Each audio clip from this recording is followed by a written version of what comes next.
예, 우리 민족 고유의 명절인 설을 지나고 첫 번째 받는 주일입니다. 설 잘 쉬셨어요? 네. 그럼 우리 여러분 인사합시다. 새해 복 많이 받으십시오.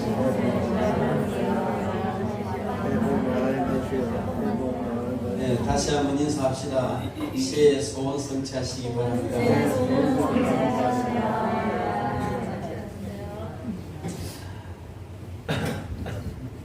저희들 어릴 때는요, 설이 되면은 이제 설 당일 말고 그 다음 날부터 거의 한 열흘 동안 무리 지어서 동네 어른들 집집마다 가서 세배드리고 뭐 또 이렇게 맛있는 거 내주면 먹고 또 때 되면 또 먹고 그 다음 날도 먼 친척한테도 인사를 하고 그 아름다운 뜻담들을 나누고 이제 그렇게 했어요. 근데 지금은 뭐 정말 삭막해져가지고 이런 뭐 아들, 손자, 손녀들 짜더라 전날 오후에 늦게 왔다가 설 아침에 그냥 세배하고 예배드리고 세배하고는 막 휙 가버리고 그래요. 그러나 참 우리 민족들이 이런 명절 통해서 다시 모이고 참 귀한 일이 좀 있습니다. 그리고 옛날부터요 뭘 하려고 하면 설 쉬고 합시다. 또 뭐 약속도 설 쉬고 합시다. 뭐 이렇게 많이 했어요. 그죠? 자, 우리 설 씻으니까 뭔가 새로운 마음으로 출발해야 될 줄로 믿습니다. 새 마음으로 물론 1월 1일부터 시작됐지만 이제 설도 씻으니까 새로운 마음으로 믿음의 승리를 하고 믿음으로 약진해야 될 줄로 믿습니다. 그렇게 믿음으로 약진하는데 우리가 어떻게 해야 할 것인가? 그것은 바로 우리가 하나님의 말씀을 이루는 그 삶이 가장 온전한 믿음의 약진이 될 줄로 믿습니다. 여러분, 불교를 믿는다는 것은 불경대로 산다는 것이고요. 이 이슬람교를 믿는다는 것은 그 코란대로 산다는 것이고, 기독교를 믿는다는 것은 성경 말씀대로 산다는 거예요. 기독교를 믿으면서도 성경 말씀대로 안 살고 뭐 불경 따지고 뭐 이렇게 살면 그거 아니죠. 그러니까 우리가 기독교를 믿는다는 것은 바로 하나님의 말씀대로 사는 것인 줄로 믿습니다. 그 말은 내 삶에서 하나님의 말씀이 이루어지는 삶이어야 한다, 그런 말입니다. 그래서 오늘 우리는 바울 사도가 준 이 말씀을 통해서 하나님의 말씀을 이루라 하십니다, 이런 제목으로 하나님의 말씀을 듣도록 하겠습니다. 바울 사도는 1차, 2차, 3차 전도 여행을 마치고 예루살렘으로 돌아왔습니다. 그때에 그렇게 정말 혼신을 다해서 복음을 전했지만 예루살렘에 돌아오니까 유대의 랍비로서, 그것도 당대 최고의 랍비인 가말리엘의 제1인자 제자인 문화생으로서 이 유대교에 아주 그 열심이었던 바울이 해가닥 바뀌어가지고 이 가장 싫어하는, 자기들이 십자가에 못 박으라고 아우성을 쳐서 십자가에 못 박아 죽게 만든 그 예수를 전하는 사람이 되었으니까 얼마나 믿겠어요. 그래서 그를 모함하고 그를 그냥 그 돌질을 하고, 그래서 그가 결국은 같이 묶인 몸이 되었어요. 그래서 포로가 된 상태에서 자신은 이렇게 포로가 되어야 될 이유가 없다. 그래서 당시에 유대 나라를 전체적으로 다스리던 그 나라가 로마인데, 그 로마 총독에게 가서, 로마 황제에 가서 억울한 걸 재판을 받아야 되겠다, 이렇게 말했어요. 그래서 바울 사도는 유대인으로서 기독교인으로 개종을 했지만 그는 로마 시민권을 가지고 있는 사람. 그래서 당시에 로마 시민권을 가지고 있는 사람을 함부로 두들겨 패든지 학대하면 로마법에서 아주 무슨 처벌을 받는 이런 경우가 있어요. 그래서 바울 사도는 로마 시민권자고, 그 로마 시민권자가 황제 앞에 가서 내 억울함을 해결받고 싶다 항소를 했기 때문에 손댈 수가 없어요. 그래서 로마로 호송되어 갑니다. 로마로 호송되어 가서 로마의 감옥에서 이제 지내는데 그에게 상당히 특혜가 주어져요. 그리고 처음에는 감옥에 있었지만 이제 자기가 세던 새집에서 살면서 여러 가지 모양으로 복음을 전하는 그런 일도 했는데, 그때에 그동안에 3차에 걸쳐서 전도하고 세워졌던 각각 모든 지역의 교회들의 사정을 제자들이나 또 그 동역자들을 통해서 하나하나 듣게 됐어요. 그런데 골로새 교회가 이단이 들어와 가지고 자기가 전해준 순수한 이 복음을 그냥 희석시키고 그 복음에서 떠나게 하는 이런 일이 있다는 이야기를 듣고 바울 사도는 골로새에 편지를 보냅니다. 그 편지를 보낸 것이 오늘 우리가 읽은 이 골로새서예요. 골로새서인데 오늘 그 골로새서의 내용을 보면 이단에 대해서 바르게 가르치고 하는데, 그 이단에 빠진 사람을 바로잡기 위해서 예수 그리스도가 어떤 분이라는 걸 정확하게 이야기해주고 말씀에서 그분을 어떻게 말하는지를 정확하게 이야기해줍니다. 그래서 골로새서를 신학적으로는 기독론적인 성경이다 이렇게 말을 해요. 그런데 이 골로새서 가운데 오늘 우리가 읽은 이 성경 말씀을 보면 이 말씀은 하나님께서 우리에게 주신 말씀이 있습니다. 근데 그 말씀은 비밀의 사역이 있었다는 것이죠. 그 비밀의 사역에 있는 그것이 뭐냐면 만대와 만세 전부터 비밀의 사역이 있었는데, 비밀의 사역에 있던 그 하나님의 말씀이 뭐냐면 우리를 구원하실 구세주이신 예수 그리스도께서 오셔서 우리를 구원하신다는 이야기라는 것이죠. 그래서 그 예수 그리스도께서 오셔서 우리를 구원하셨고 우리는 바로 그 비밀을 전하는 사역자인데, 나도 역시 마찬가지다. 그래서 나는 사도로 부름을 받았는 그 목적이 바로 예수 그리스도에 대해서 말씀하시는 이 하나님의 말씀, 비밀인 이 하나님의 말씀, 이것을 온전히 이루는 것이 내 목적이다. 그렇게 말하고 있어요. 25절 말씀에 보면 내가 교회의 일꾼 된 것은 하나님이 너희를 위하여 내게 주신 직분을 따라 하나님의 말씀을 이루려 합니다. 내가 사도가 된 것은 너희를 위하여 준 직분인데 바로 하나님의 말씀을 이루기 위한 것이 내 삶의, 사도로서의 삶의 목적이다. 이렇게 말하고 있습니다. 여러분, 그렇다면 바울 사도만 그 직분 받은 것이나 삶의 목적이 하나님의 말씀을 이루는 것이겠습니까? 아니지 않습니까? 우리 모두가 다 교회에서 어떤 직분을 받았든지 아니면 평신도든지 모든 성도의 가장 중요한 삶의 목적은 하나님의 말씀을 이루는 것이어야 될 줄로 믿습니다. 아멘입니까? 그렇습니다.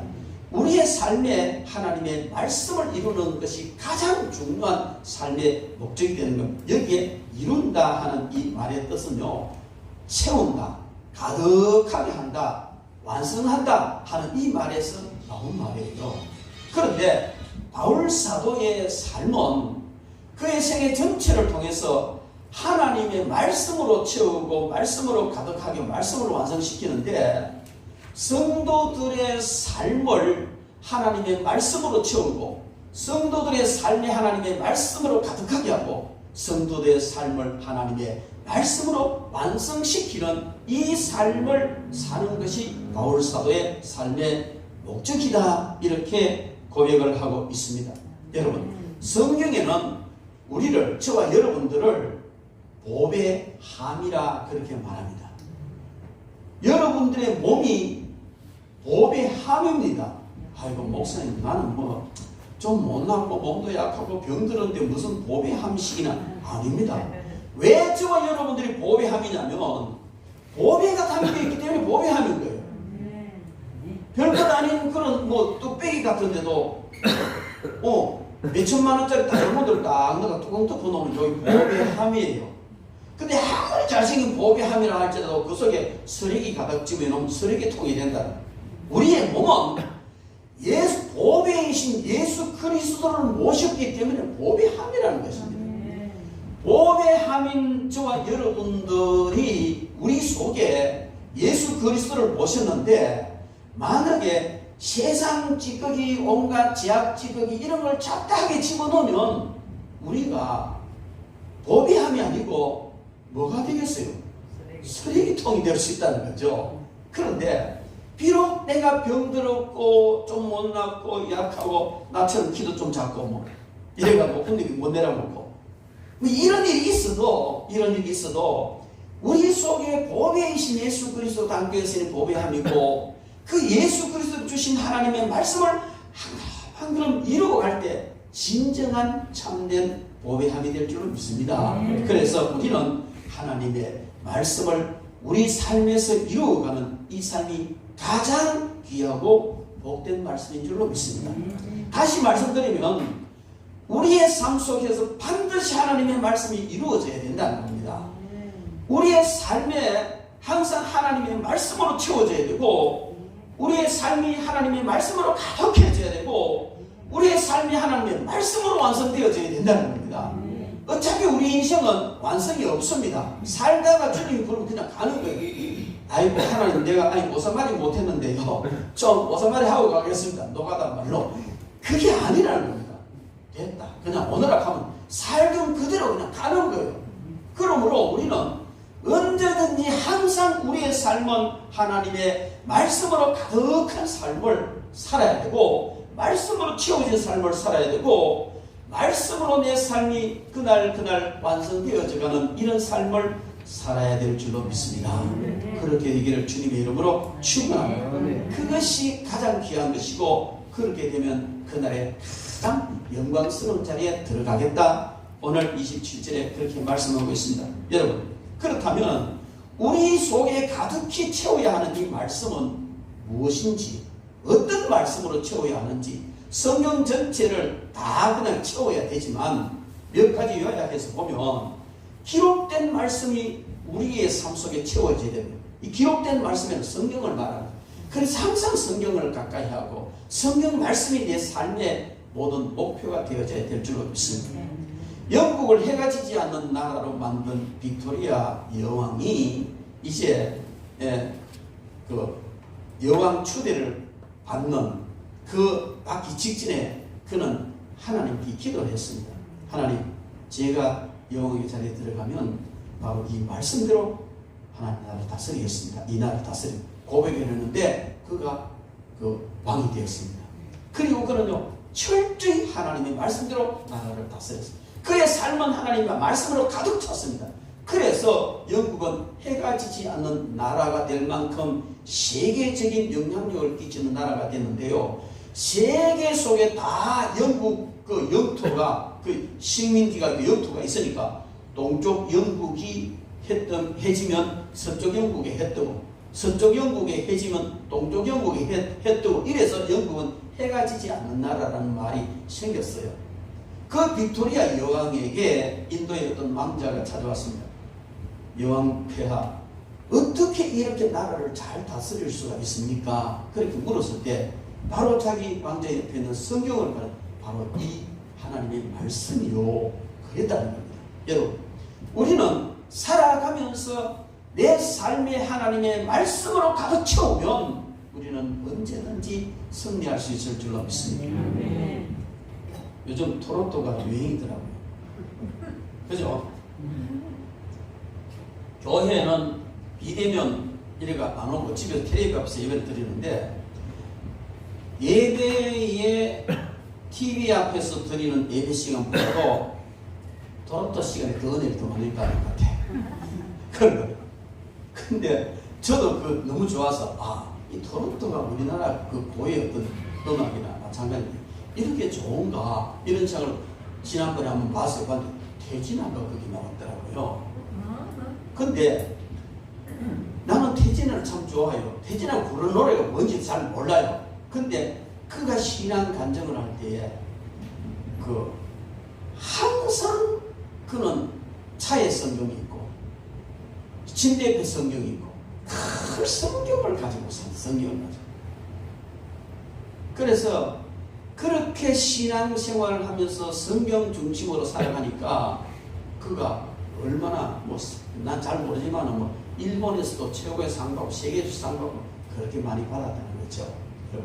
어떤 분야에서든지 내가 무슨 일을 하든지 어떤 직책을 가지고 어떤 직업을 가졌든지 하나님의 말씀이 우리에게 이루어지는, 즉 우리에게 가득해지면, 우리 삶에 가득해지면 하나님은 그 사람을 존귀하게 들어 쓰시는 줄로 믿습니다. 때로 위경을 당한다, 위험한 일을 당한다 할지라도 하나님이 그를 건져주십니다. 시편 107편 22절에 보면 우리가 위경을 당할 때 그 위경은 얼마나 위경이냐면 너무너무 고통스러워서 살 소망이 없어지는 그런 위경을 당했을 때도 하나님께서 저가 그 말씀을 보내어 그를 치유하신다. 할렐루야. 하나님은 말씀을 보내셔서 우리의 육신의 질병도 치유하는 줄로 믿습니다. 말씀으로 암도 고치는 줄로 믿습니다. 모든 고통과 괴로움을 하나님께서 말씀으로 치료하십니다. 해결하십니다. 그래서 그런 귀한 말씀으로 우리의 삶을 가득 채우고 우리의 삶이 온전하여지는 그런 삶을 살아야 될 줄로 믿습니다. 그리고 이 말씀은 유일한 말씀이라고 성경은 말하고 있습니다. 하나님의 말씀은 유일한 말씀입니다. 마태복음 22장 34절부터 40절에 보면 바리새인들이 예수님 흠잡으려고 질문을 했어요. 선생님 아주 훌륭한 분인데 율법 중에 제일 첫 번째 되는 게 무엇입니까? 이렇게 물었어요. 여러분, 그 많은 618가지 말씀 첫째가 다 서로 연결되어 있는데 그때 예수님께서 37절부터 40절에 말씀하시기를 예수께서 이르시되 내 마음을 다하고 목숨을 다하고 뜻을 다하여 주 너의 하나님을 사랑하라 하셨으니 이것이 크고 첫째 되는 계명이요 둘째도 그와 같으니 내 이웃을 내 자신과 같이 사랑하라 하셨으니 이 두 계명이 율법과 선지자의 강령이니라 이렇게 답하셨어요. 여러분, 여기에서 유일한 말씀이 뭡니까? 우리 많은 말씀 중에 유일한 말씀이 뭡니까? 라는 의미로 율법사가 물었을 때 예수님께서는 마음을 다하고 목숨을 다하고 뜻을 다하여 주들이 하나님을 사랑하라. 하나님을 사랑하는 것은 하나님의 말씀으로 우리 삶을 가르쳐오는 것입니다. 이게 첫째라는 것이죠. 그리고 둘째도 그와 같으니 네 이웃을 내 몸과 같이 사랑하라.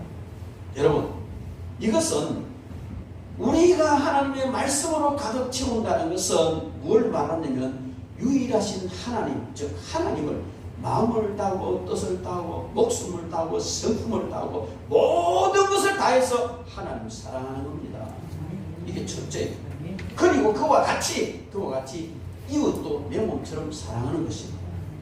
오늘날 이 코로나19 때문에요, 큰 목회자로서 교회를 바라보고 성도들을 바라볼 때 너무너무 마음이 아파요. 믿음 약한 자들은 다 떨어져 나가고요.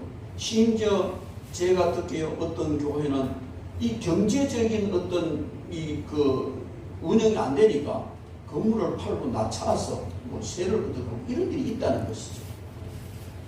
왜 그럴까요? 하나님의 말씀이 그 목사를 가득 채우지 못하고 하나님의 말씀이 거기에 성도들을 가득 채우지 못하니 세상 방법을 따라가는 거예요. 좀 정신 나간 목사는요 이런 이야기를 해요. 우리가 미안합니다. 교회가 미안합니다. 우리가 잘못했습니다. 코로나 때문에 교회가 많이 잘못한 것처럼 알려진 이야기이기 때문에 이름을 금명합니다마는 손봉호 교수 같은 사람, 저 참 존경했어요. 그런데 요즘은 감쪽 비슷하게 여러분들 그 손현보 목사님 설교 내용 보셨잖아요. 우리나라의 방역위원회에서 발표한 것이 종교시설로 감염된 것이 12% 정도밖에 안 된다는 거죠. 그러면 그 가운데서 기독교, 즉 교회나 기독교인 쪽으로 감염된 것은 몇 프로겠습니까? 10% 미만이에요. 그런데 이 어른들은요, 어디 가서 끌어왔는지 교회에 통해서 감염된 것이 30, 40%나 되니까 교회가 미안합니다. 이 따위 정신 나간 소리라고 만들었어요. 여러분, 분명히 질병관리본부에서 10% 미만이라 하는데도 아닙니다. 우리가 30% 우리가 감염시키다 할게요. 40% 우리가 감염시키다 할게요. 그래서 우리가 미안해요. 사람들 앞에 인기는 없고 교회가 자성을 하고 참 그런 교회도 있구나, 그런 사람도 있구나 하고 칭찬은 들었는지 모르지만은 주님 앞에 정말 합당치 않아요. 그리고 비대면 예배를 드리면서요, 믿음 없는 사람이 다 떨어져나. 그래서 저는 혼자 이렇게 생각, 이게 바로 키즈를 하는구나. 주님 오실 때가 되면 키즈를, 옛날에 복식당 한번 가버리면은 알고는 알아들고 쭉쭉이 다 날아나가요. 오늘 이 시대에 코로나19를 통해서 하나님께서 키즈를 하는구나. 쭉쭉이는 다 날아가는구나. 그런 생각을 해봅니다, 여러분. 우리는요, 유일하신 말씀이 뭡니까? 물었을 때 첫째가 목숨 다하고 마음 다하고 서군 다하고 모든 다 해서 주는 하나님 사랑하는 것이다. 두 번째가 이웃을 내 몸처럼 사랑하는 것이다. 그러면요, 우리는 이 하나님을 믿지 않는 사람들의 손가락질이나 이런 데에 대해서 좀 미안하지만은 하나님을 사랑하고 하나님께 경배드리고 섬기는 1순위로 이게 우선이에요. 그리고 믿지 않는 사람들에게 가서 사정을 해요. 우리는 하나님께서 하나님 섬기는 제 1순위로 삼아야 되고 우리의 신앙이 그렇다. 그러니 이해를 해라. 그 대신 우리가 철저히 방역할게. 우리 교회에서는 절대로 이런 감염자가 나오지 않도록 노력하겠다. 이렇게 해야 돼요. 그래서 그들의 마음을 쓰다듬어 주고 그들이 교회에 대해 뒤돌아서지 않도록 어루만져 주고, 그리고 비록 주일날 교회에서 예배 드리는 거 이건 너희 눈에 좀 눈꼴스럽고 보기 싫어도 내가 더 잘할게, 더 잘해주고 사랑 베풀고 하면 그 사람들요 교회 등 돌리지 않습니다. 하나님 제껴놓고 하나님 말씀 제껴놓고 사람에게 잘 보이고 사람에게 인정받으려고 하면 하나님께 버림받습니다. 그래서 결국은요 교회 건물 팔고 낮은 교회로 가야 되는 거예요. 하나님께서 그런 교회를 지키시겠어요? 우리는 말씀으로 삶을 가득 채워야 되는 그 말씀이 바로 유일한 말씀이다. 유일한 말씀. 하나님을 사랑하는 유일한 말씀입니다. 그리고 하나님의 영원한 말씀을 우리에게 채워야 합니다. 세상의 모든 것은 다 끝나고 사라져도 하나님의 말씀은 변치 않고 영원한 것입니다. 그 말씀을 우리 삶 속에 채워야 됩니다. 그리고 이 말씀은 복음의 말씀입니다. 바로 우리가 구원받고 행복하게 살다가 영원히 천국에서 낙을 누리는 그 모든 것을 이루신 분이 예수 그리스도시오. 우리는 우리 죄 때문에 지옥의 형벌을 받을 수밖에 없지만, 도무지 천국 갈 자격이 없지만, 그런 우리를 예수님께서 생명 버려서 우리의 모든 죄값을 대신 갚아주시고, 대신 십자가, 인간이 만들어낸 사형틀 중에 가장 고통스러운 사형틀인 십자가에 달려 죽으시면서 우리 대신 다 이 죄의 빚을 갚아주셔서 이 사실을 믿어라. 그걸 믿으니까 하나님 용서해 주시는 이런 복음의 길을 내셨는데 이게 하나님의 말씀이에요. 우리는 우리 삶에 이런 구원의 복음의 말씀을 가득 담아야 될 줄로 믿습니다. 그렇다면 여러분, 이런 구원의 복음을 우리의 삶에 가득 채우고 또 온전하게 이루어야 하는데 그럼 어떻게 그렇게 이루어갈 것이냐? 그것은 바로 하나님의 말씀을 전할 때 온전히 전해야 되고, 들을 때 온전히 들어야 되고, 삶 속에서 온전히 실천할 때에 이렇게 온전히 이루어지는 줄 믿습니다. 우리는 먼저 하나님의 말씀을 전할 때 온전하게 전해야 되고 온전히 전하여 져야 되는 겁니다. 물론 이것은 저의 가장 무거운 책임입니다. 설교대의 가장 무거운 책임이고, 교회에서 교사들과 말씀을 가르치는 사람들에게도 역시 무게 있게 다가오는 그런 부담일 수가 있습니다. 그러나 우리는 교회에서 가르치는 자가 아니라 할지라도 세상에 대해서 하나님의 말씀을 전할 때에 또 가르칠 때에 항상 우리는 하나님의 말씀 온전하게 가르쳐야 됩니다. 온전하게 가르칠 때 바로 하나님의 말씀이 이루어지는 줄 믿습니다. 바울 사도는 내가 교회에 일꾼된 것은 하나님이 너희를 위하여 내게 주신 경륜을 따라서 하나님의 말씀을 이루려 합니다. 그렇게 고백을 하고 있습니다. 바울은 자신의 일꾼됨의 기원이 하나님께로부터 왔다는 거예요. 사람으로부터 받은 것이 아니고 말씀을 전하는 이 직분은 이것은 하나님으로부터 왔다는 것이 직분은. 그래서 저와 여러분들이 하나님의 말씀을 전할 때 내가 평신도든 어쨌든 하나님의 말씀을 전할 때 그때는 그 말씀이 여러분 머릿속에서 나오고 여러분 입에서 나가는 줄 알지만 하나님으로부터 온 것인 줄로 믿습니다.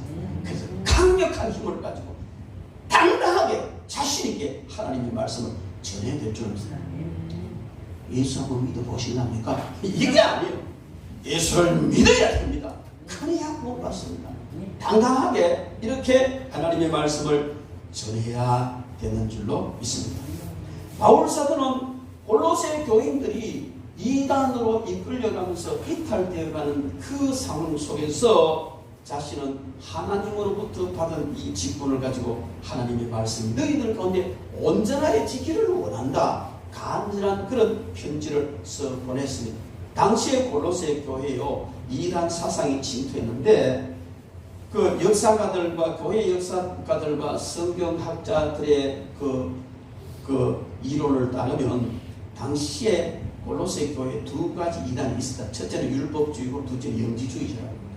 율법주의자들은 무슨 어떤 이단성이 있느냐면 예수를 믿어도 율법을 행해야 구원받는다 이 이야기입니다. 그 바울 사도가 여기에서 엄청나게 논쟁을 하고 가는 데마다 다퉜어. 왜냐하면 유대인들이 예수님도 유대인이고 제자들도 유대인이고 바울 사도 유대인이에요.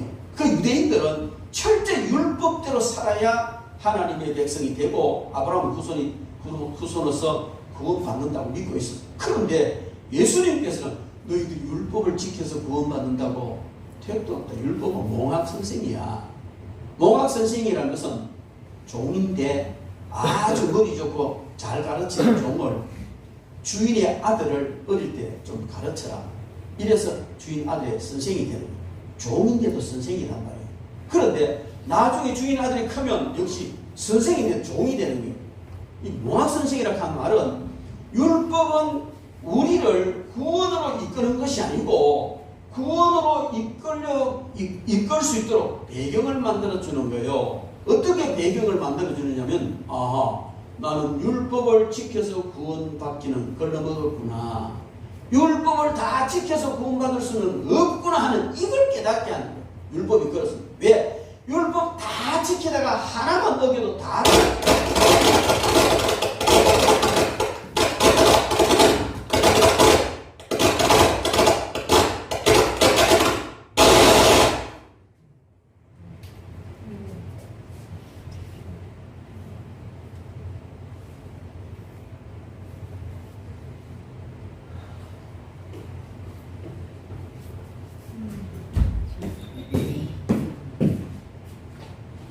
전방 한 번씩 부딪혀요. 그죠? 아무것도 안 보이는 저끼리 가다가 저기 충돌해서 기계에다가 전화기를 치깁니다. 많이 놀라셨죠? 그래요. 율법을 다 지키다가 하나만 어겨도 다 어긴 것이 된다. 그래서 율법을 지켜서 구원받을 사람은 없습니다. 그러므로 율법이 하는 일은 나는 죄인이구나 하나 깨닫게 하고 내 착하게 살아서 천국 가기는 틀렸다는 이것을 알게 하는 거예요. 그래서 그러면 어떻게 하느냐? 예수님이 우리를 위하여서 율법을 다 이루어 주셨으니 그리고 그 공로를 우리에게 넘겨주셨으니 이것을 하나님께 또 인정을 하시고 그 공로를 인정을 하고 그분을 믿으면 예수님이 이루신 모든 율법의 완성을 내가 이룬 것처럼 인정을 해 주시겠다는 것이 하나님이 말씀하신 것이고 예수님을 통해 우리에게 주신 복음입니다. 그래서 이런 율법만 예수님을 믿으면 믿음으로 구원받는 거예요. 믿음으로. 내가 뭐 좀 못해야지. 아닙니다. 우리는 예수를 믿어도 착하게 살아야 천당 간다. 이건요 아주 세상적으로는 그럴듯한 얘기지만 너무너무 틀린 이야기예요. 여러분 한번 생각해 봅시다. 우리가 천국 가는데 우리는 100% 예수님의 은혜로 예수님이 이루어진 그 공로를 천국 가는 그것이 진짜 참 신앙입니까? 아니면 예수님이 한 99%하고 내가 1%도 못했다. 이것이 더 좋은 신앙입니다. 여러분 거기는 천국 가는 것이 내 노력도 1%도 못했다 하면 예수님의 은혜는 1%도 줄어지는 거예요. 10% 못했다 10% 줄어지는 거예요. 그럼 얼른 생각하면 예수님이 우리를 위해서 구원을 이루셨지만 우리는 또 못해야 되지 하면 상당히 세상적으로는 타당성이 있는 것 같지만 성경의 원리를 보면요 예수님의 공로를 깎아내리는 것이다. 비하하는 것이다. 그래서 예수님 그걸 기뻐 안 하시고 내가 너희를 위해 다 이루었는데 십자가에서 다 이루었다 하시면 다 이루어졌는데 뭐 네가 못한다는 말이냐. 여러분 우리가 예수님을 믿고 난데 착하게 살고 선한 일을 많이 하고 공을 세우는 것은 천국에 가서 상 받는 데 영향을 끼치는 거예요. 구원받는 데는 아무런 영향을 끼칠 수가 없어요. 그런데 율법주의자들은 그래도 율법을 행해야 된다. 예수도 믿고 율법을 행해. 이게 당시에 교회 안에 들어왔던 이단성이었어요. 골로새 교회에 그런 게 있었어요. 그리고 또 영지주의자들은 바울사도는 철학과 헛된 속임수라고 골로새서 2장 8절에 말 영지주의라는 철학과 헛된 속임수라 이렇게 말하는데요. 정확한 표현. 영지라는 이 말은요. 그리스 그 헬라어로 그노시스라는 이름인데 이 그노시스라는 말은 지식이라는 말이에요.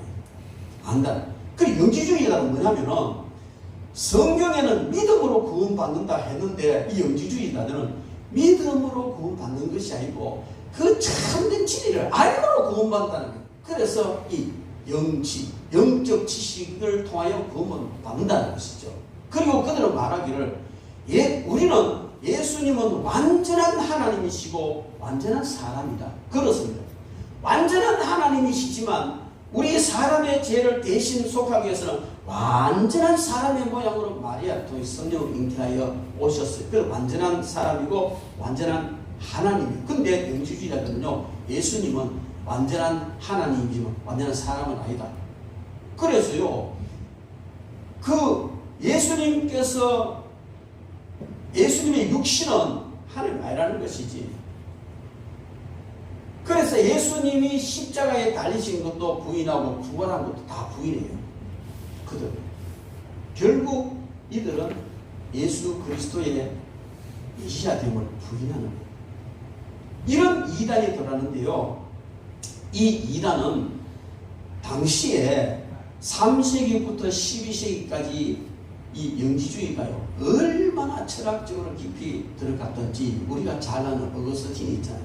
성자 어거스틴도요 이 영지주의자들이 만들어낸 마니교에 심취해서 그 이단 마니교에 심취했던 사람이에요. 이들은요 유대교와 또 기독교와 불교 여러 가지 요소를 종합해서 마니교를 만들었어요. 오래전에 제가 읽은 책 인도에서의 예수의 생애라는 책을 읽고 하도 사람들이 이상 소리에 쌌어.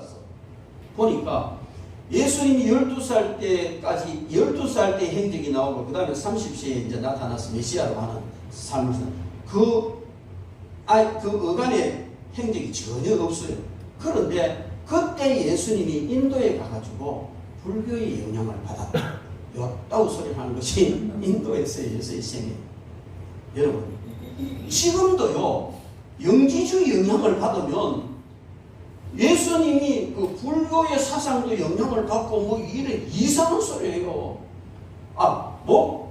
목회자로서 뭐 신학 박사까지 받았다는 목사가 영지주의적인 사상을 받으면요 미친 소리 한다니까요.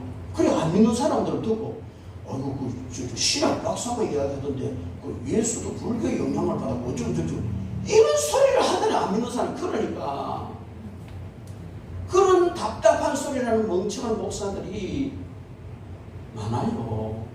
그 소리를 듣는 사람은 어떻게 그 신학 박사인데 신학 박사는 무슨 굉장히 철학적으로도 깊고요. 굉장히 사유가 깊어요. 인지주의 사상 자체가. 그러나 이단이 바울 사도는 그걸 가지고요. 그 2장 8절에 철학과 헛된 속임수. 그러니까 그 깊은 철학과 그런 어떤 사상에 성도들이 함몰되어 가는 거예요. 그럴 때 바울 사도는 이 골로새서를 써서 보내면서 그들을 바로 잡아주는 거예요. 이 말씀이 그런 말씀입니다. 여러분, 우리는 자칫 잘못하면 이상한 쪽으로 말씀이 빗나가게 됩니다. 여러분, 우리 속에 수없이 많은 문제를 일으키고 사람들을 지옥으로 끌고 가는 게 이단인데, 그 이단들이 쓰는 성경에는 우리가 쓰는 성경 똑같아요. 똑같아요. 근데 이 성경을 그렇게 잘못 해석하면 그런 비참한 그런 자리로 들어가는 거예요. 그래서 우리는 성경 말씀을 잘 전해야 돼요. 여러분들이 성경 말씀을 잘 전해야 돼요. 바르게 알아야 된다는 것이죠. 바울 사도는 오늘 25절 말씀을 통해서 바울 사도 자신의 특별한 사역이 모든 사람을 위해서 신성하게 준비된 복음의 참 내용을 명백하게 밝히는 것이 내 사명이다. 이렇게 그런 고백을 하고 있습니다. 즉 하나님의 말씀 전하는 것을 통하여서 하나님의 말씀이 온전하게 전하여져 그것이 그 사람의 삶에 가득해져야 된다는 것입니다.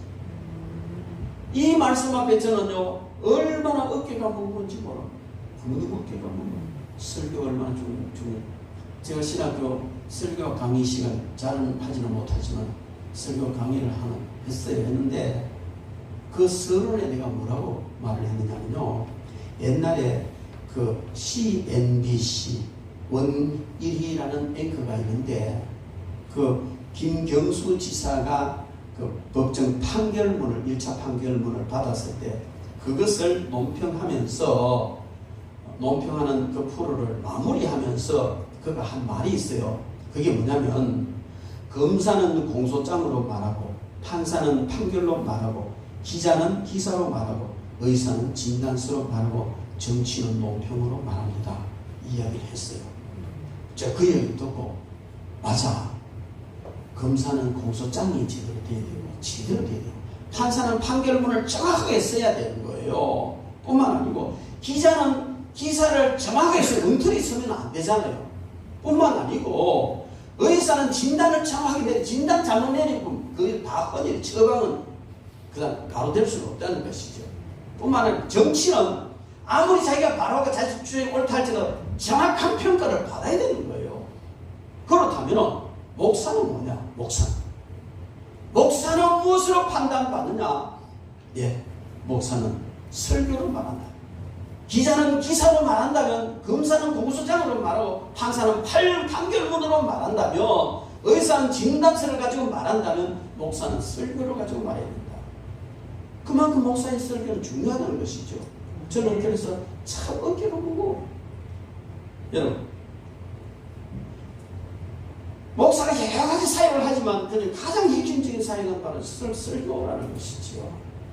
검사가 공소장 잘못 쓰면 안 되고 판사가 판결문 잘못 쓰면 안 되죠. 기자가 기사를 잘못 써도 안 되고요. 뿐만 아니고 의사가 진단 잘못 내리면 안 되는 것처럼 목사가 설교 잘못하면 안 돼요. 여러분, 설교를 잘하지는 못하더라도 잘해야 돼요. 설교를 잘 못할 수도 있어요. 그러나 잘못하면 안 돼요. 이해가 되십니까? 잘한다는 것은 잘한다는 것하고 잘한다는 것 차이고, 잘 못한다는 것하고 잘못한다는 말은 설교가 말씀에서 이탈됐다는 거예요. 하나님의 말씀을 전하는 자가 말씀으로 가득하게 해야 되지. 세상 이야기 잔뜩 늘어놓고. 제가 총신 다닐 때요, 이제 월요일 올라가면 기숙사에 있다가 금요일 수업 마치면 이제 내려와서 대구에 있을 때 교회 또 월요일 올라가고 이렇게 했어요. 그럼 수요일 날은 자율서라고 해요. 뭐 저는 전도사 시절부터 단독 목회했습니다. 그러다 나중에 목사가 돼서 대구 경주에 부목사로 가고 이렇게 하긴 했는데, 수요일 날 자유스러우니까 서울에 큰 교회 다 큰 교회 다니면서 설교도 듣고 교양도 듣고 그래 많이 이제 경문을 업에 했었는데 최소망 교육 박사님 목사님이 그때 설교집을 정말 많이 냈고요. 설교의 대가라고 평을 받았어요. 근데 가서 설교를 들었어요.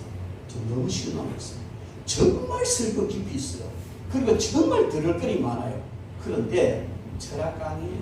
여러분, 그게 무슨 설교냐? 철학 강의지. 죄송합니다. 걔도 못하게 그런 큰 목사 비판해. 아니, 원리대로 그렇다는 거예요. 여러분, 우리는 설교 말씀 가운데 말씀으로 가득, 설교를 통해서 성도들의 삶이 말씀으로 가득해져야 돼요.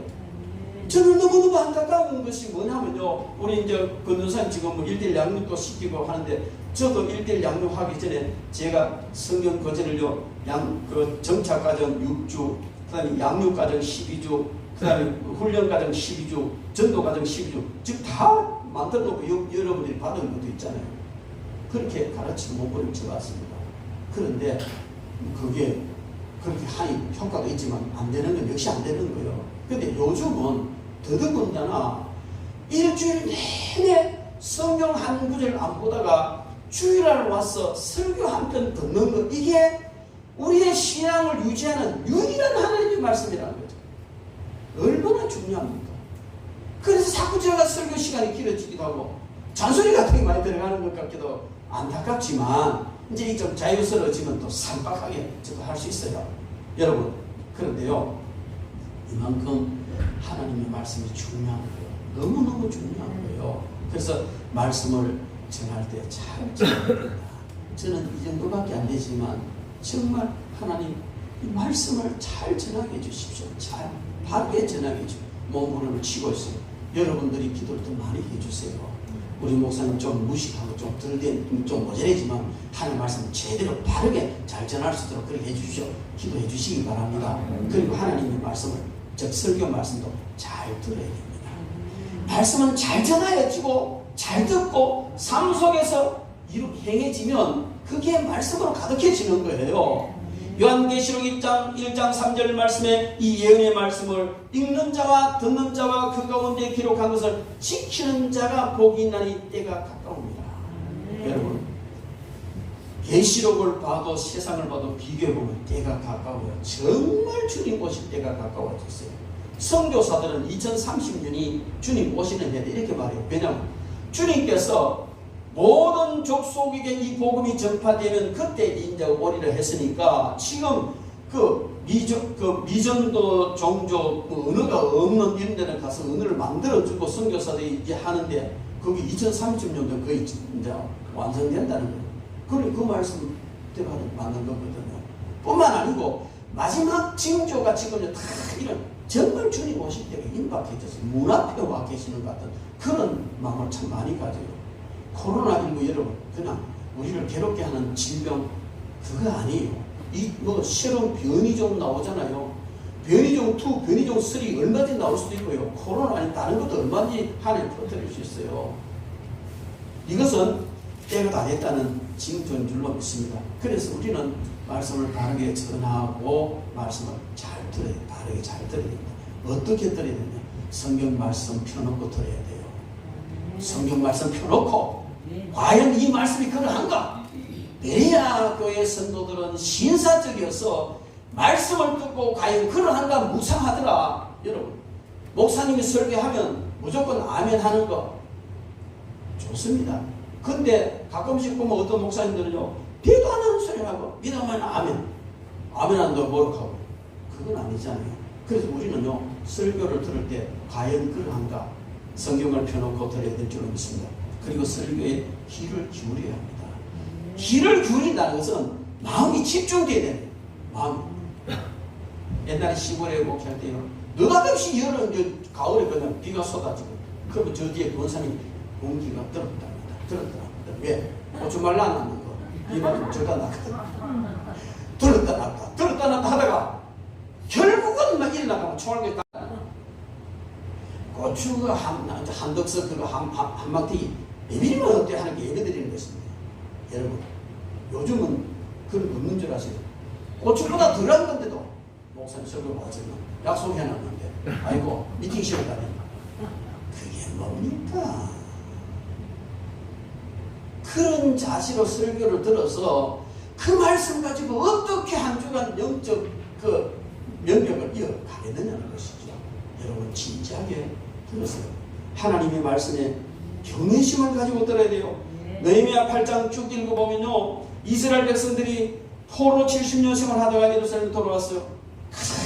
많은 박해 어려운 가운데 성곽을 먼저 지었어요. 성전 지고 성곽을 지어놓고요, 첫 번 그 초막절 추수감사절 지킬 때요,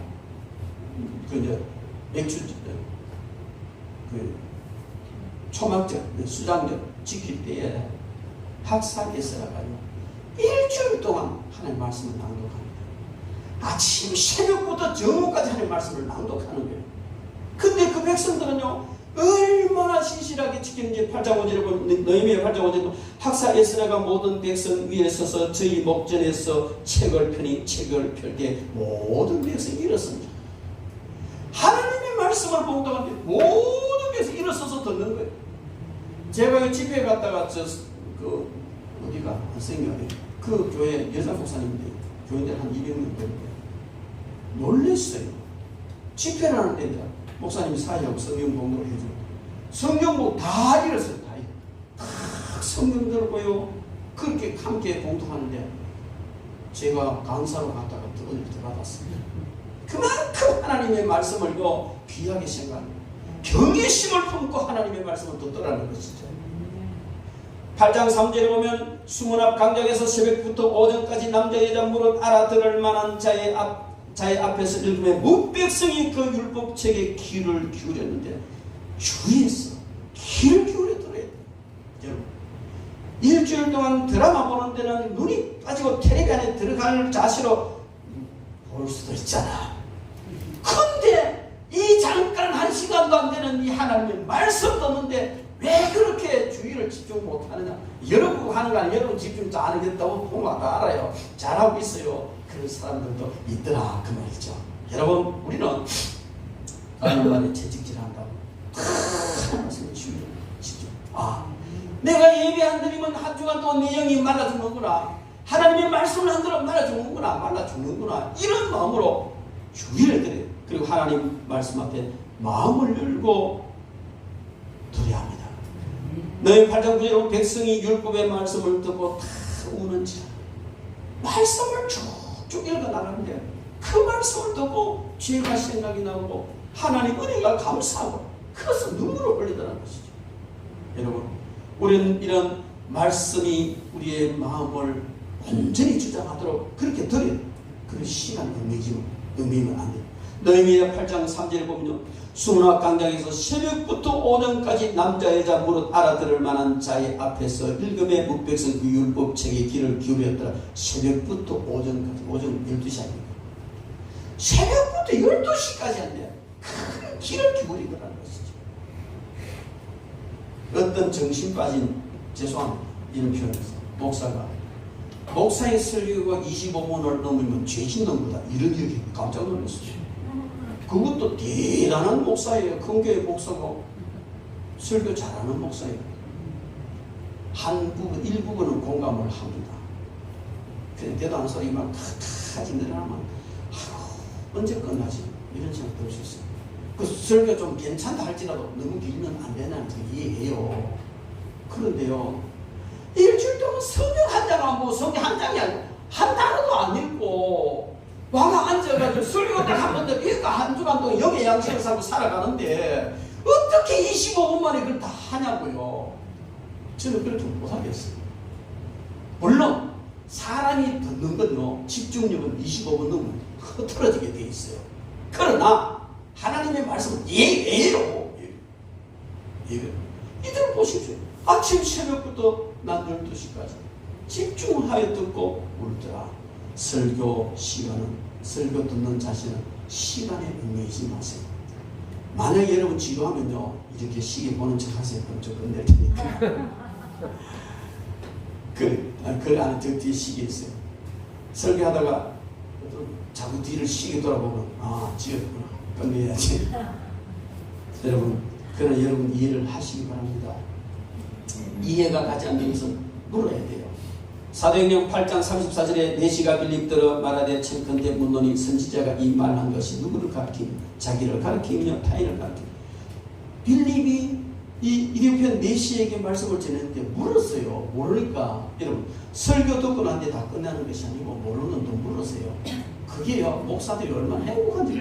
목사님 오늘 설교에 이렇게 말씀 그게 무슨 뜻이지요? 전화라도 물으면요 그때가 제일 행복해요. 네, 여러분 그리고요 설교자님께서 기도하시기 바랍니다. 에베소서 6장 19절에 보면 또 나를 위하여 구할 것은 내게 말씀을 주산다고 이걸 벌려 복음의 비밀을 달리 알게 하옵소서 할 것이니 데살로니가서 1장 5절 말씀에 이는 우리 복음이 말로만 너에게 이런 것이 아니라 오직 능력과 성령과 큰 확신으로 된 것이니 우리가 너희 가운데서 너희를 위하여 어떤 사람이 된 것은 너희 아는 바로 같다. 기도해달라. 여러분 설교자를 위해서 이 예배 드릴 때 설교자를 위하여 간절히 기도하고 설교 듣는 거하고 그냥 앉아 듣는 거 틀려요. 여러분 저를 위해서 기도 많이 해주시기 바랍니다. 여러분 한편의 설교를 듣고 그 사람의 생애가 바뀌고 한편의 설교 때문에 죄인이 성자가 되고 한편의 설교 때문에 실패자가 성공자가 되고 한편의 설교 때문에 병자가 치료받고 건강하는 사람이 되고 이런 역사가 일어나는 수없이 많습니다. 여러분 바르게 전화해주고 바르게 들을 때 그런 역사가 일어나는 줄이 있습니다. 그러므로 설교는 전하는 자도 바르게 전해야 되고 듣는 자도 바르게 들어야 될 줄로 믿습니다. 그리고 설교가요 이 하나님 말씀은 삶에서 실천되어질 때에 말씀이 온전하게 이루어집니다. 여러분 말씀을 많이 아는 것 굉장히 중요해요. 더 중요한 것은 바르게 아는 거예요. 많이 알아도 잘못 알면 이게 사람 죽이는 거예요. 그 영혼을 죽인다고요. 많이 알되 바르게 알아요. 이라는 걸 보십시오. 얼마나 많이 알면 근데 내 땅에 잘못 알아요. 그리고 지옥 가잖아요. 그리고 많이 알고 바르게 알아도 이것이 삶에서 행해져야 돼요. 아무리 많이 알고 바르게 알아도 삶에서 행하여지지 않으면 주님한테 책망 받습니다. 거룩하신 주님께서요 야 이 독사의 새끼야 독사의 자식들아 입에 담을 수 없을 만큼 혹하게 꾸짖은 사람인데 그게 바로 바리새인들이에요. 바리새인들은요 성경을 얼마나 많이 알았는지 몰라요. 그걸 정확하게 알고 있어요. 그런데 삶에 실천하지 않으니까 주님께서 호되게 꾸짖었어요. 마태복음 15장 14절에 보면 맹인이 맹인을 인도한다. 너희들은 많이 알고 바르게 알아도 행함이 없으니까 눈 감은 사람이 눈 감은 사람을 인도하는 것 같다. 뿐만 아니고 마태복음 23장 3절에 보면요 제자들을 향하여 예수님께서 바리새인들이 말하는 것은 듣고 지키되 행하고 지키되 저희들이 행위는 본받지 말아야 했어요. 무슨 말이에요? 말은 다 맞는데 행동은 아니라는 것이죠. 마태복음 23장 13절에 보면요 이 바리새인들을 향하여 그런 바리새인들을 향하여 예수님 천국문을 사람들 앞에 닫아버리고 자기도 들어가지 못하는 그런 일을 하는 자들란 말했어요. 뿐만 아니고 그 바리새인들을 향하여 마태복음 23장 15절에 보면 교인 한 사람을 얻기 위하여서 바다와 육지를 두루다니는 데가 생기면 저희보다 더 지옥 자식이 되게 만든다. 여러분 이런 사람이 얼마나 많은 줄 알아요? 전도하면요 너 교회 뭐 집사 보기 싫어 안 간다. 목사 꼬라지 보기 싫어 안 간다. 장로 꼬라지 보기 싫어 안 간다. 이게 뭔지 아세요? 그들이 목사고 장로고 권사고 집사지만은 그들이 평소에는 전도한다고 막 예수 믿으러 하지만 결국은 그들은요 천국은 가로막는 사람이라는 거죠. 그 사람 때문에 안 왔으니까 천국 못 가잖아요. 왜 그러냐? 말씀은 많이 하는데 바로 안 돼. 행하지 않으니까 다른 행동을 하니까 그렇다는 거예요. 여러분 우리는 삶을 통해 나타나야 될 줄로 믿습니다. 이런 사람을 예수님 장과 대적은 겉은 깨끗하되 그 안에는 탐욕과 방탕이 가득하다.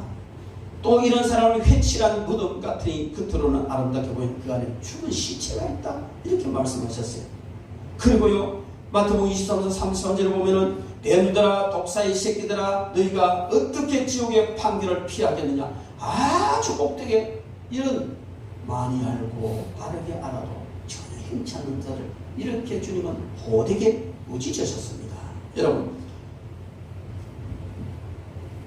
누가복음 12장 47절부터 48절에 보면 주인의 뜻을 알고도 준비하지 않고 그 뜻대로 행하지 아니하는 종은 많이 맞게 될 것이다. 많이 맞는다. 알고도 행하지 않으면. 여러분, 우리는요 행해야 천국 가는 거 아니에요. 그러나 행해야 주님 앞에 종을 안 받고요 천국 산 것 같습니다. 여러분, 지금 주님 오실 때가 임박해졌어요. 다음부터 다음에 미룰 그런 시기가 아니에요. 철저히 내 삶이 말씀으로 가득해야 될 줄로 믿습니다. 지금 우리가 해야 될 기도 제목은 하나님 내 아들 잘되게 해주십시오. 내 사업 잘되게 해주십시오. 내 병 낫게 해주십시오. 내가 평안하게 행복하게 살기를. 이런 기도 당연히 해야 되지만 그것보다 더 우선되어야 될 일은 하나님 나를 통하여 말씀이 이루어지게 해주옵소서. 내 삶의 말씀으로 가득 채우고 내 삶이 말씀을 온전하게 이루는 삶이 되게 해주옵소서. 이 기도를 해야 될 줄로 믿습니다. 이 기도하면 다른 거 다 따라와요. 다 이루어져요. 여러분, 이런 기도를 하시기 바랍니다. 그리고 29절 말씀에 보면 이를 위하여 나도 내 속에서 능력으로 역사하시는 이 역사를 따라 힘을 다하여 수고한다 그랬습니다. 여러분, 이것은요 우리가 말씀을 지금 내 노력만 되는 것이 아니라 성령님의 능력을 도움받은 성령, 내 속에서 역사하시는 성령님의 능력으로 도움을 입을 때 내가 승리할 수가 있습니다. 여러분, 성령님께 간절히 기도하십시오. 은사와 능력 달라고도 기도하지만 말씀을 지키고 말씀을 온전히 이룰 수 있는 능력을 주십시오. 이 기도를 하시기를 바랍니다. 그리고 그 기도를 하면 바울 사도는 그렇게 말합니다. 내가 이를 위하여 나도 내 속에서 능력으로 역사하시는 이의 역사를 따라 힘을 다하여 수고한다. 믿음이 중요하지만 수고도 함께 중요하다는 것입니다. 여러분, 믿음으로 하고 은혜로 되어지고 다 되지만 하나님은 반드시 말씀에 대한 수고를 요구합니다.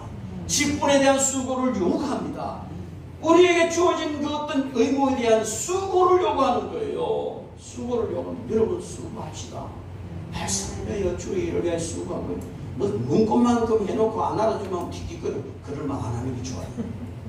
죽도록 충성하고도 그냥 목사가 안 알아줘도 주님 감사합니다. 주를 위해 수고할 수 있다니 얼마나 감사한지 모릅니다. 제가 팔불치를 함께 되겠습니다.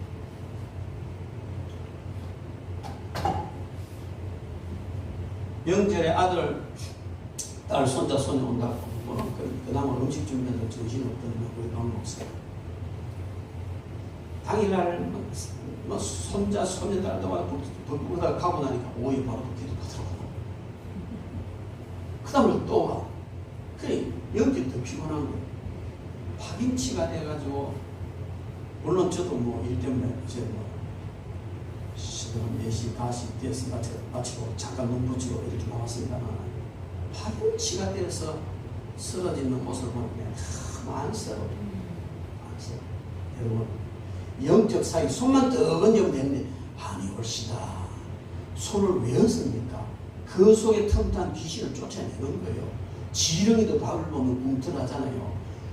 오랫동안 아지트를 틀어서 병을 주고 영을 사로잡아서 자기가 좋은 데를 끌고 다니면서 죄짓게 하고 행복한 삶을 살지 못하게 만들던 이것을요 쫓아내는데 그냥 나가겠습니까?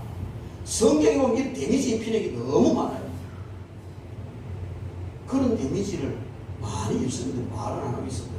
특별히 하나님께서 그런 데미지를 많이 안 입도록 특별한 은혜를 주셨어요. 그런데요 센 사람 기도해 주면 밤새도록 가려냅니다.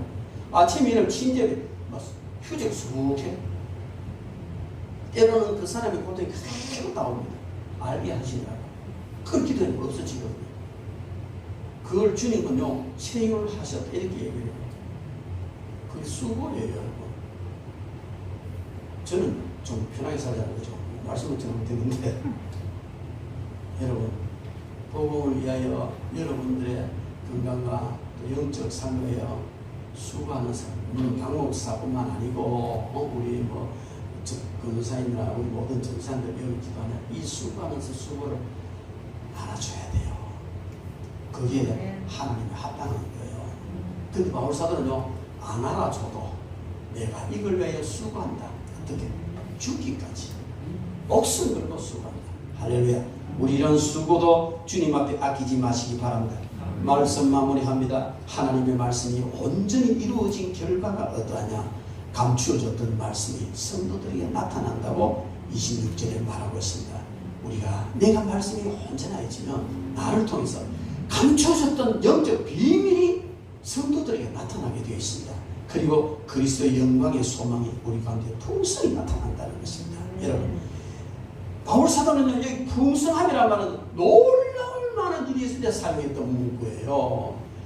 복음이 온전해지니까 예수 그리스도에 대한 소망이 막 풍성하게 나타나는, 그게 너무 놀랍다는 것이죠. 여러분, 복음을 바로 믿고 삶 속의 말씀이 채워지고 가득하여지고 온전하게 이루어지면 그게 예수 그리스도의 영광이 얼마나 풍성하게 나타나는지 몰라요. 그 사람의 말 통해서 일거수일투족 통해서 주의 영광 나타나는 줄로 믿습니다. 그리고 각 사람이 그리스도 안에서 완전한 자로 세워지기 위함이다. 28절에 말한 것입니다. 여기에 예수 믿는 사람들이 말씀을 통해서 완전히 세워지는 것, 너무나 귀한 일인 줄로 믿습니다. 여러분, 우리는 오늘 주신 이 말씀을 통해서 내 삶에 하나님의 말씀으로 가득 채워지기를 바랍니다. 내 삶이 하나님의 말씀으로 온전히 이루어지기를 바랍니다. 이를 위해서 말씀을 전하고, 말씀을 바로 전하고, 말씀을 바로 듣고, 삶에서 말씀을 실천하고, 이렇게 한 걸음 한 걸음 나갈 때 우리의 삶은 주님께서 넘치는 은혜와 복으로 채워 주실 줄 믿습니다. 연탄도 떨어지고 살도 떨어지고 뭐도 다 떨어졌어. 뭐가 떨어졌어요? 돈 떨어진 거예요. 여러분, 말씀으로 가득 채워지면 주님께서 모든 것을 필요를 채워 주실 줄 믿습니다. 이와 같은 큰 은총이 말씀을 온전히 이루는 삶을 통하여 저와 여러분들 삶 속에 이루어지기를 주님의 이름으로 축원합니다. 기도하겠습니다. 하나님 아버지,